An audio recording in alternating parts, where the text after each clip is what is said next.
Greetings everyone. This is Dr. L. Vijayashree, Assistant Professor in Department of Community Medicine.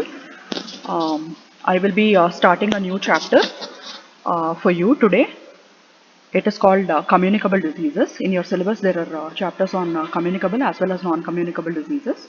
So with today's topic I will be kickstarting the topic of communicable diseases, which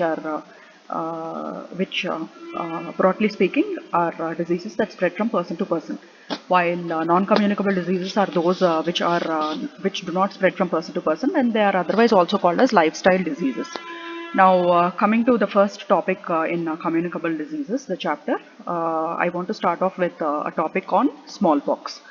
So, I'm very much sure that everybody is familiar with this name of the disease. Everybody must have heard of this particular disease, and you also must be very confident of the fact that this disease has been eradicated. Now, let us see. In spite of it being eradicated, it is very much important and relevant to know how the disease course used to be, and what were the presentations, and what is the agent and pathophysiology and the entire natural history of this particular disease, over which we have already won the battle all over the world. Because the lessons learned from this particular eradication strategy can be applied, some of them can be applied even today. While saying so, it is very unique in itself, and as and when I come across those characteristic features of this particular disease, either it can be pathophysiology wise, or the clinical presentation wise, or in the eradication program, there are certain unique and characteristic points. I will draw your attention to those. Please pay attention. So now coming to the introduction, it is a serious disease. It is an acute infectious condition, and it is contagious, which means it spreads from person to person, and sometimes it is also fatal. And I would want to again highlight here that it is a respiratory mode of infection. In the initial stages itself, I want to say that it's a respiratory mode of infection, and the subsequent topics that will be taken after my class, most of them, initially all the respiratory mode of infection topics will be covered. So the first among those topics is chickenpox. Now, there is no specific treatment for smallpox, and only prevention is vaccination that is available, that used to be available. And the name smallpox is derived from the Latin word, which is spotted, and it refers to the raised bumps that appear on the face and the body of an infected person. So I will be showing you some pictures of the clinical presentation of the patients, that how they used to look, and from that spotted kind of appearance, this smallpox smallpox name has been taken up. Now, it is caused by a virus. It's a viral condition, and it is caused by the virus variola virus, and it is belonging to orthopox virus genus. So you can remember it's a variola virus belonging to orthopox virus genus. Now, coming to the history, what do we know going back into the time?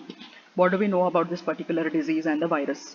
So first, certain evidence that this virus is there was from the mummified remains of Ramses. It is pronounced as Ramses. Ramses means in Egypt, the mummified, it is called a valley of kings, where the mummies of kings and allegedly his 52 sons were mummified and put in that particular valley, which is called Ramses.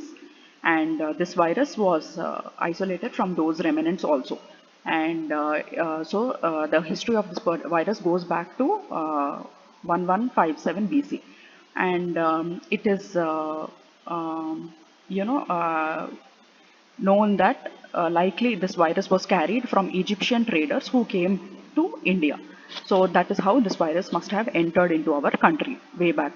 And by 1967, it became a major killer in not less than 33 countries. 33 countries all over the world, this particular killer disease was prevalent. And the diseased people who survived became immune to the disease. So I want you to pay attention to this point, where people, it is a fatal condition, but not among everyone.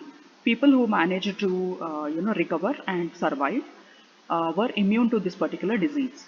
As a result, the physicians intentionally infected healthy people with smallpox organisms. So when they observed that the people who are recovering are not again falling ill with the same virus and same condition, and they are immune to this particular condition, what the physicians started doing is they were intentionally infecting healthy people with smallpox organisms so that they will develop an immunity sort of a thing. They didn't have a complete picture about how they were being protected if they were being infected with the smallpox organisms, but they did their experiments.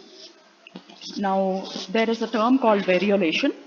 Now we know what is vaccination, we know what is active immunization, and we know how many doses to be given, what is the duration between the doses, all that we know. But back then, when smallpox was rampant, they did not know. All this terminology was new. Immunity and immunology knowledge was very much limited, and there was something called as variolation, which was present, and it is nothing but the act of taking sample or nothing but pus from the pustule or ground swab, wherever there is a lesion.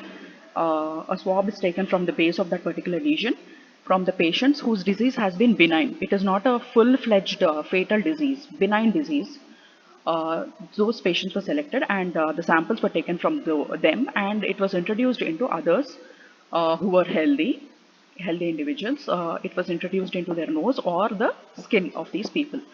Now, milkmaids who were infected with cowpox developed immunity against smallpox. So there's another variant of the virus, which is called as cowpox. Maybe it was very, very close to the smallpox virus. And milkmaids who were infected, milkmaids who were in close contacts with cattle, and they were taking care of the cattle and the extraction of the milk and all of that. Those were the milkmaids. And when they were infected with cowpox, which was prevalent among cows, they showed indirect immunity. I mean, they were indirectly protected against smallpox also. So this was an important observation that they made. Now everybody knows this person. It's a famous name when it comes to the famous scientists and big shots among the medical fraternity. Edward Jenner. He found that cowpox would protect the patients from smallpox, and he proposed it way back in 1798. And in England, vaccination with cowpox became compulsory in 1853. So since they found out that cowpox is protecting the individuals, they said that vaccination with cowpox was compulsory in 1853. Now, this Edward Jenner was honored for his technique, and vaccine, the term vaccine became the universally used term to indicate the introduction of material under the skin to produce a protection against the disease.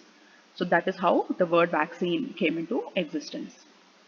Now, this is a picture of variola virus I have put up.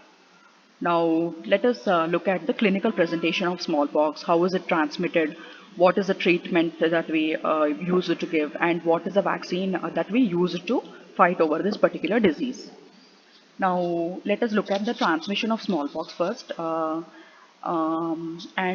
First and foremost thing, I already said that whenever there is a characteristic unique feature of this particular disease, I will point and draw your attention towards it. The first point in this particular slide, which says the humans are the only natural hosts of smallpox, and there is no animal reservoir, is very, very important. Only humans are the hosts and no animal reservoir. This is very important.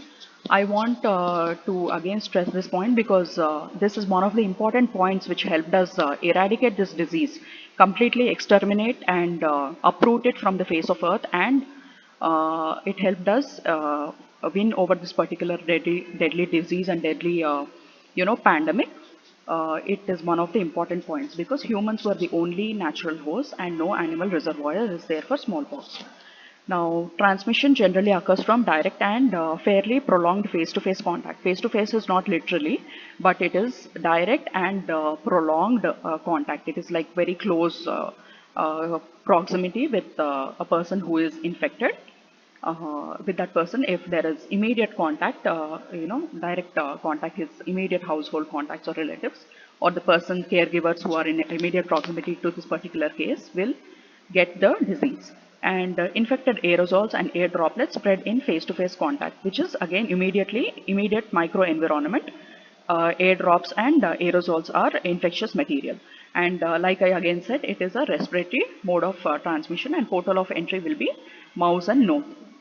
Mouth and nose, and with an infected person after the fever has begun. So basically, when there is a close contact with an infected person after the fever has begun, especially if the symptoms include cough, usually I will give you the picture, the whole clinical picture. But when the person has developed fever and also when the person has cough along with the fever, that person is very, very infectious, and the immediate contacts will develop the infection because of the aerosols and air droplets that the patient is generating. Now let us look at the pathogenesis of smallpox.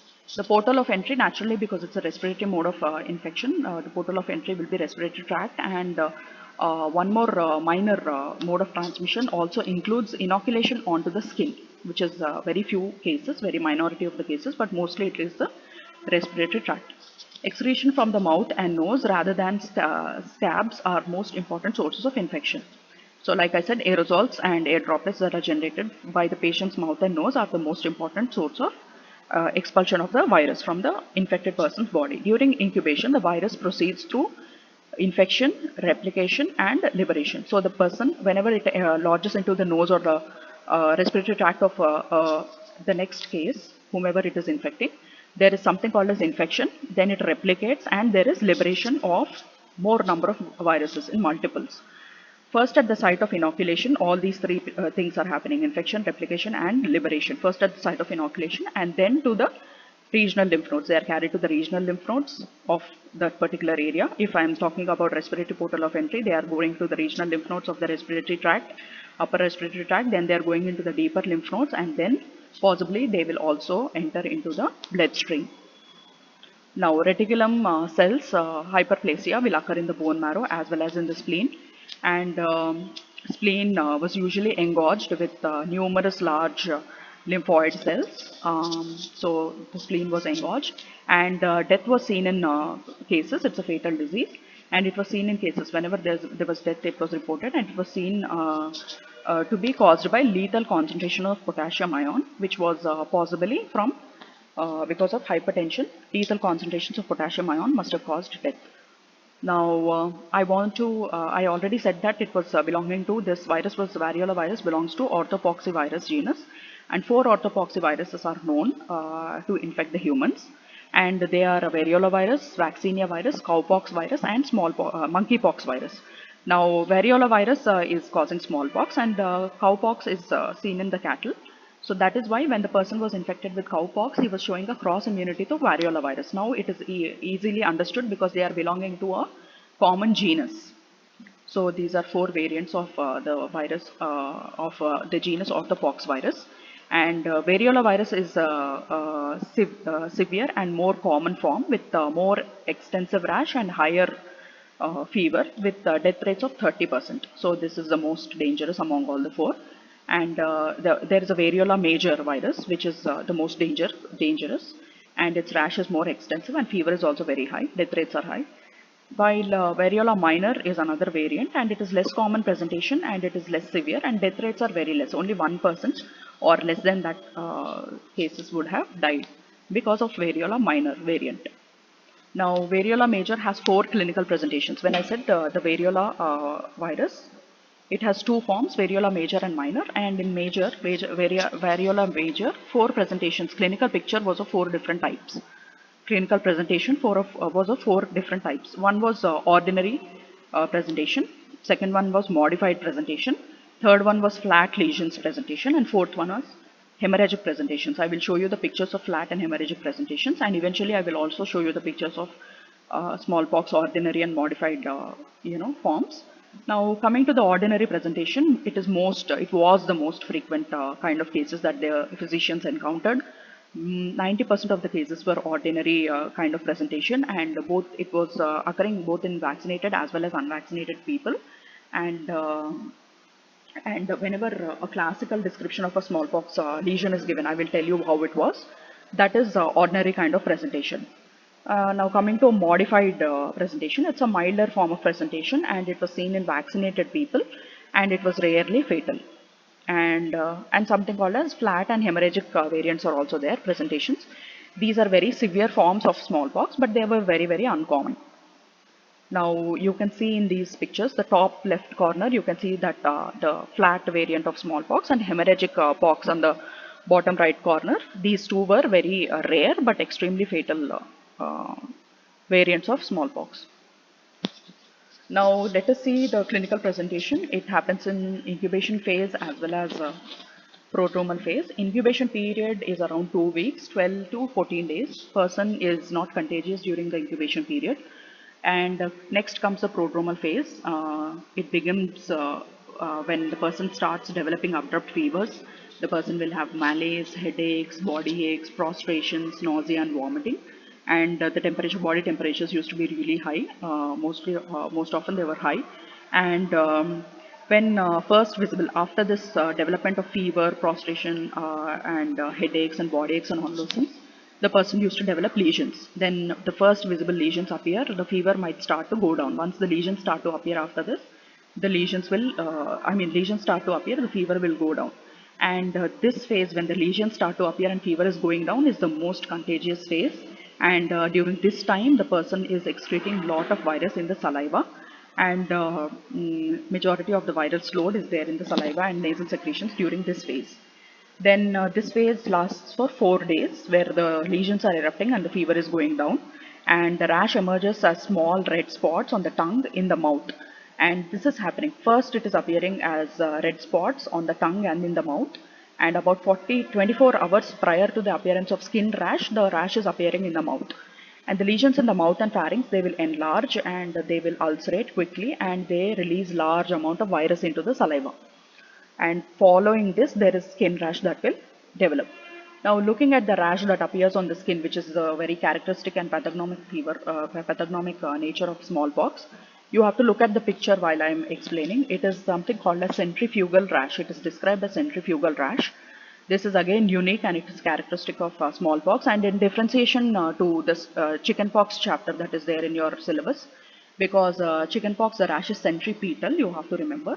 And you also have chickenpox case for your clinical, practical examination. So you have to remember, it's a very common Viva question that they ask what type of rash is there in chickenpox and smallpox. How do you differentiate? Chickenpox, it is centripetal, and in smallpox, it is centrifugal. Now,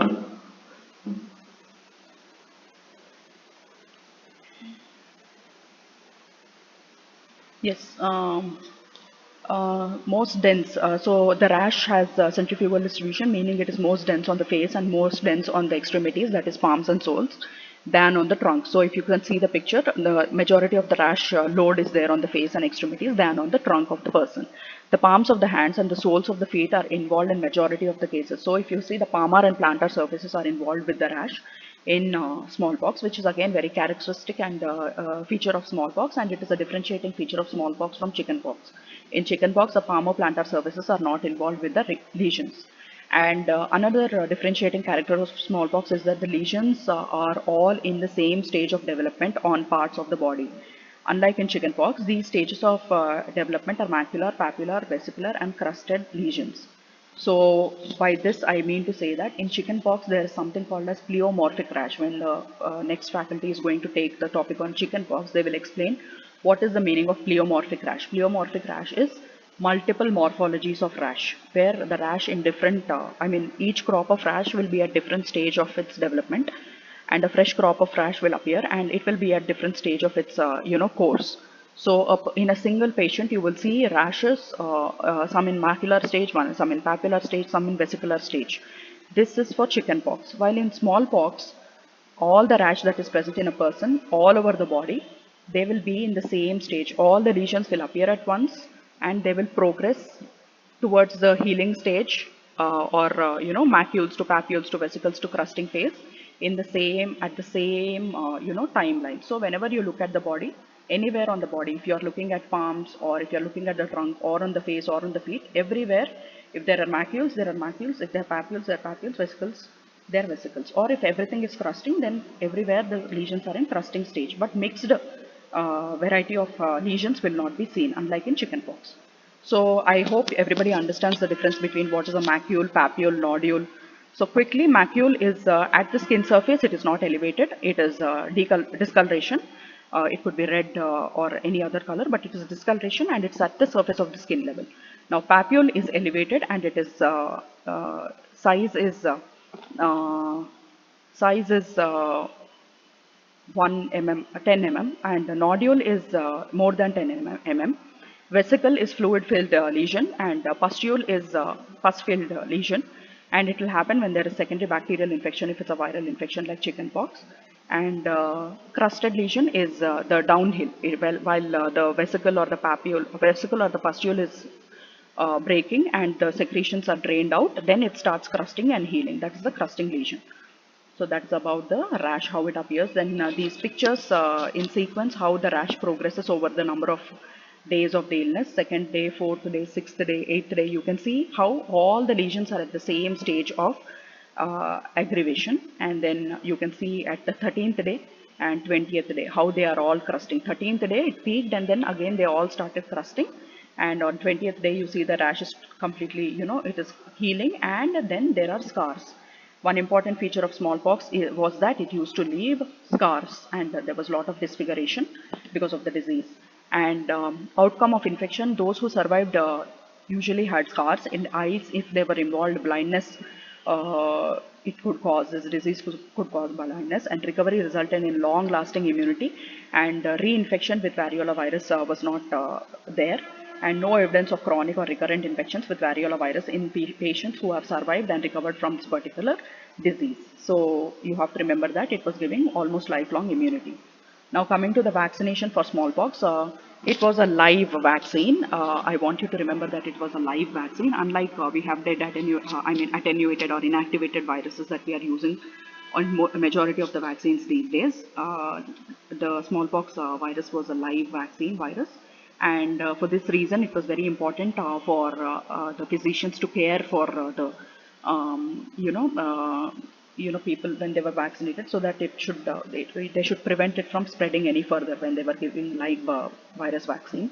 And the needle which was used to administer the smallpox vaccine is very, very peculiar. If you look at it in the picture, it is a bifurcated needle, and it is not an injection that we use for vaccination these days. It's a bifurcated needle, and bifurcated needle is dipped in the vaccine, and then it is used to prick the skin. It is only pricked. It is not there is nothing, no contents to inject inside. So it is only used to, it is dipped in the vaccine and pricked on the skin. 15 times it is pricked over a period of 3 seconds, and in a 5 radius area, and it is administered on the superficial layers of the skin. And if you see in it is administered in a 5 radius, then you can see the course, how what happens at site after it is administered on day 4, day 7, day 14 and day 21. This is the normal course of the lesion or the site of the lesion, how it develops a reaction. If the vaccination is successful, a red itchy bump will develop at the vaccination site in 3 to 4 days. A papule surrounded by erythema will also develop. This is normal. And in first week, the bump becomes blister, and it is filled with pus, and it begins to drain. And the person is considered protected when the pustule is developing. And during the second week of the blister, benign begins to drain, and the scab formation will happen. The scab then it will fall off, and it is leaving a scar.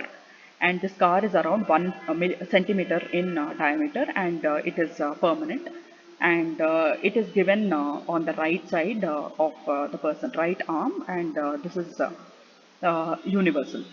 And coming to eradication, um, after World War I, most of the Europe was free of smallpox, and until after World War II, the transmission stopped throughout North America. And in less developed countries, smallpox continued largely unabated until the middle of 20th century. So in less developed countries, it was still rampant. And in 1958, the Soviet Socialist Republic proposed to the WHO that the global smallpox eradication program was to be undertaken. It has to be undertaken, and the campaign that was started had a two-way or twofold strategy. First, two-pronged strategy. First prong that they did was mass vaccination, and second one was reporting. In mass vaccination campaign, each country using a vaccine of ensured potency and stability that would reach to at least 80% of the population, and they vaccinated at least 80% of the population with a potent and a stable vaccine. That was what was done. And the second step that they adopted was development of the system to detect these smallpox cases and also to contain the cases and contain the outbreaks from this particular case any further. So this was a twofold strategy that was adopted. Now, during the smallpox eradication campaign in 1970s and during the smallpox outbreak in the past, something called as a ring vaccination strategy has been followed.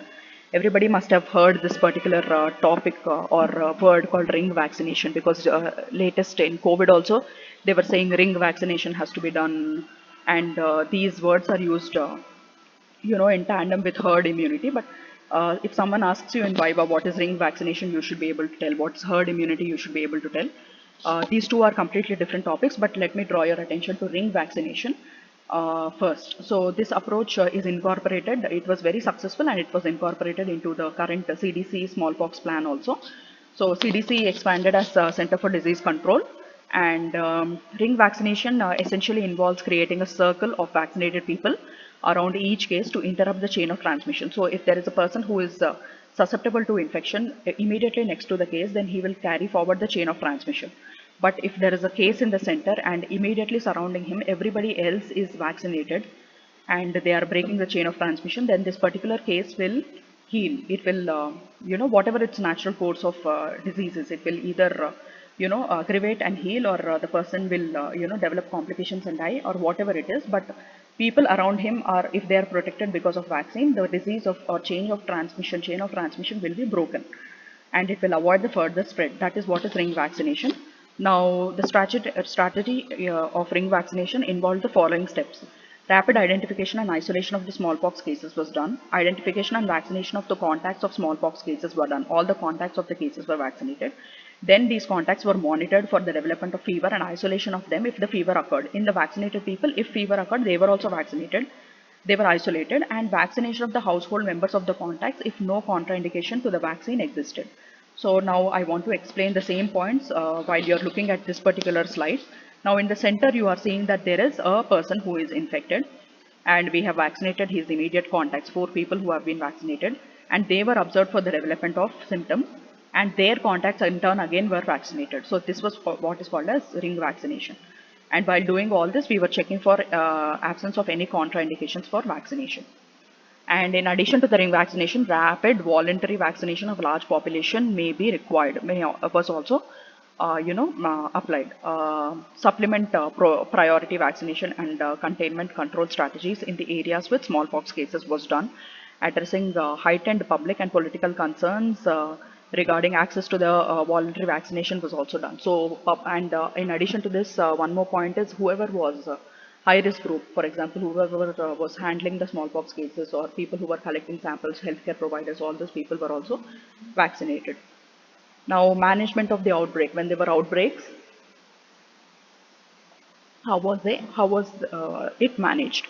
Surveillance of smallpox infection is probably easiest because of its distinctive rash. Everybody, after you have looked at the pictures of smallpox rash that I just showed you, and its distribution, how it appears and how it spreads over the body. First palmoplantar extremities, then the face, and it is very scarcely distributed on the trunk. Majority of the rash is at the extremities, and all the rash is at the same stage. And all these features along with the prodromal symptoms, it is very easy for us to identify a case of smallpox as and when it appears. It is eradicated, but if it appears, you can also identify it very, very easily. So surveillance becomes very easy. Containment involves effective detection of the cases and identification and vaccination of the contacts. Once the case has been identified, the contacts were vaccinated. Patient diagnosed with smallpox should be physically isolated, because physically you have to isolate the patient from everybody else.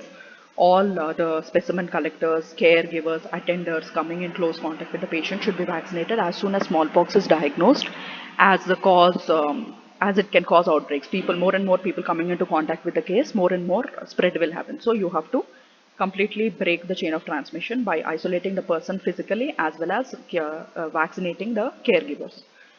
Medical caregivers, attenders, and mortuary workers, even if vaccinated, should wear gloves.